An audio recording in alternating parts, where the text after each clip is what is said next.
Tous les soirs depuis le Nouvel An chinois, des spectacles de lumière en 3D ont lieu dans cette ville située le long du fleuve Jaune, avec de la musique et l'architecture ancienne en toile de fond.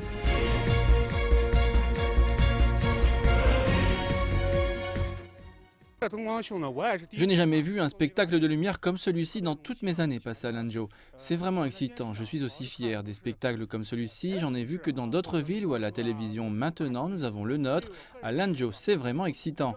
Le chef-lieu de la province du Gansu, Lanzhou, est la seule capitale provinciale située le long des rives du fleuve, parfois connue comme un berceau de la civilisation chinoise. Cela signifie que le fleuve Jaune est un centre d'intérêt clé des attractions touristiques de la ville. Ces dernières années, cependant, les personnes travaillant dans le secteur culturel de la ville se sont efforcées d'attirer l'attention des gens sur d'autres caractéristiques situées autour de la ville, en particulier la géographie entourant la rivière. Danxia Scenic Area est la plus grande zone pittoresque de Lanzhou. Elle s'étend sur 3 comtés de la banlieue. La zone de 400 km² offre une grande capacité pour divertir tous les visiteurs. La première phase de la planification de développement se concentre sur 25 km² des caractéristiques géologiques spectaculaires.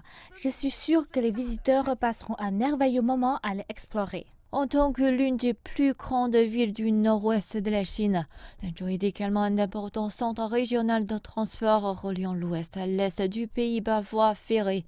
Historiquement, la ville a également servi de plaque tournant le long de l'ancienne route de la soie et dans le cadre de l'initiative Sendue-route, la route de la soie moderne de la Chine. La ville joue une fois de plus un rôle de premier plan dans la croissance à la fois économique et culturelle.